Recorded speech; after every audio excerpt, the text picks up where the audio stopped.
Sadhguru Namaskaram. How to conduct oneself when, when you have a very exploitative spouse, आप उनको संभालने की बात कर रही हैं या खुद को? myself. नहीं, दरअसल आप जानना चाहती हैं कि उसे कैसे ठीक करना है। No, Sadhguru. तो ये बहुत महत्वपूर्ण है। मैं खास तौर पर आपसे कह रहा हूँ, कृपया बैठ जाइए। It's very important. ये बहुत जरूरी है कि हम जीवन के साथ ईमानदार हों। आप अपने पति को ठीक करना चाहती हैं, लेकिन चूंकि आप मेरे सामने बैठी हैं, आप कह रही हैं कि सद्गुरु मैं खुद को कैसे संभालूं ताकि इस शोषण को झेल सकूं, जो सच नहीं है। आप जानना चाहती हैं कि उस आदमी को कैसे ठीक करें, हाँ या नहीं? सभी महिलाएं बताइए।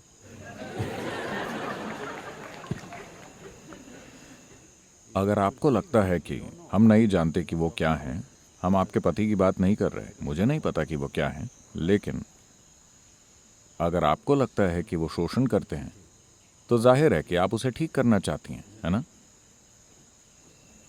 If you perceive yourself अगर आप खुद को परेशानी पैदा करने वाली पत्नी मानती, तब हो सकता है कि आपके मन में खुद को ठीक करने का ख्याल आए। जब आप किसी दूसरे को शोषक के रूप में देखती हैं तो इरादा उसे ठीक करने का होता है ना? लेकिन हम उस बारे में ईमानदार नहीं होना चाहते, क्योंकि हमारी संस्कृति आपको बताती है अपने पति को ठीक करना अच्छी चीज नहीं है। खुद को ठीक कीजिए। तो अगर आपको सर दर्द है, आप पैर की सर्जरी करा लीजिए, तब पैर में सिर से भी ज्यादा दर्द होने लगेगा। यह भी एक उपाय है। कम से कम आपका ध्यान बढ़ गया। तो यही समय है। अगर हमें जीवन की परवाह है तो समय आ गया है कि हम 100% ईमानदार बने, कम से कम खुद के साथ। शायद दुनिया में पता नहीं कि आपका पेशा क्या है, आपके हालात क्या हैं, हम नहीं जानते कि आप कितने ईमानदार हो सकते हैं, मैं उसमें दखल नहीं दूंगा, लेकिन कम से कम आपको खुद के साथ तो 100% ईमानदार होना चाहिए। 100% straight. ये बहुत जरूरी है।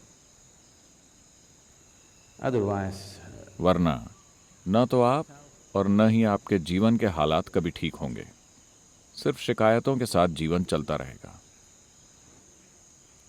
कई लोगों के लिए पूरा जीवन ही एक शिकायत बन जाता है, क्योंकि वो इस पर ध्यान नहीं देना चाहते, वो बस इसके इधर उधर घूमना चाहते हैं। तो हमें पति को ठीक करने का प्रोग्राम चलाना चाहिए।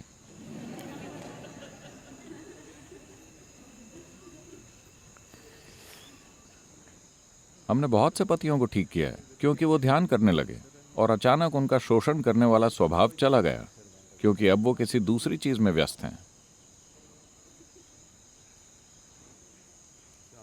अभी मैं यहां निजी परिस्थिति में नहीं जाना चाहता, लेकिन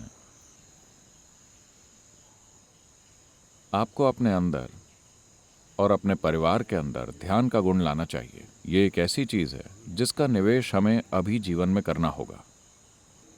अगर आप अपने पति को ठीक नहीं कर पाती, at least, तो कम से कम आपकी इच्छा होनी चाहिए कि पतियों की अगली पीढ़ी शोषक ना हो। अगर आप ऐसा चाहती हैं तो आपको ये पक्का करना होगा कि आपका जो छोटा सा बेटा है, आप उसे थोड़ा ध्यान सिखाकर ठीक रखें। yes. हाँ? ध्यान उसे किसी खास चीज के प्रति ठीक करने के बारे में नहीं है। बस इतना है कि ध्यानशीलता का मतलब है कि आप इस तरह के बन जाते हैं कि आप समस्या की जड़ नहीं रह जाते। आप जहां भी हैं, आप एक समाधान हैं, एक समस्या नहीं।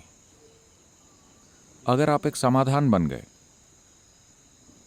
तो हर कोई आपकी मौजूदगी चाहेगा, है ना?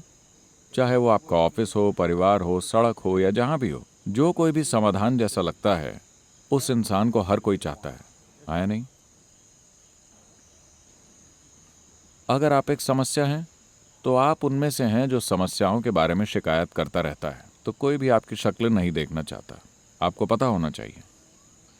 लेकिन अगर आप एक समाधान हैं तो हर कोई आपको हर जगह चाहता है, आपके पति भी। अगर आप उनके जीवन में एक समाधान है तो वो हमेशा आपकी मौजूदगी चाहेंगे।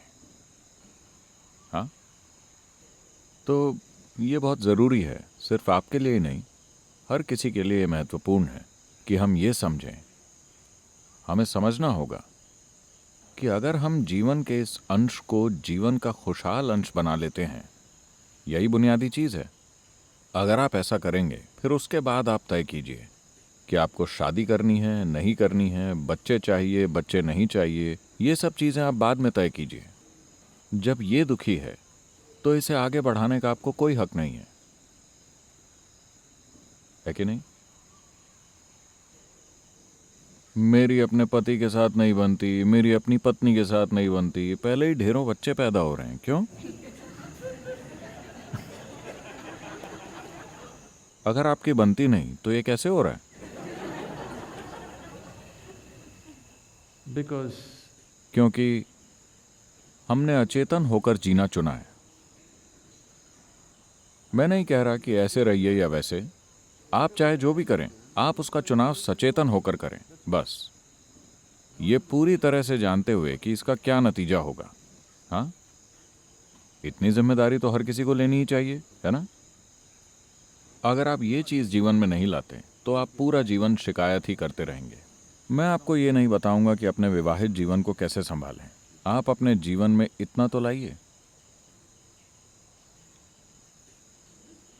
before marriage, शादी से पहले, नहीं सदगुरु, मैं नहीं चाहती थी, लेकिन मेरे माता पिता ने शादी करा दी।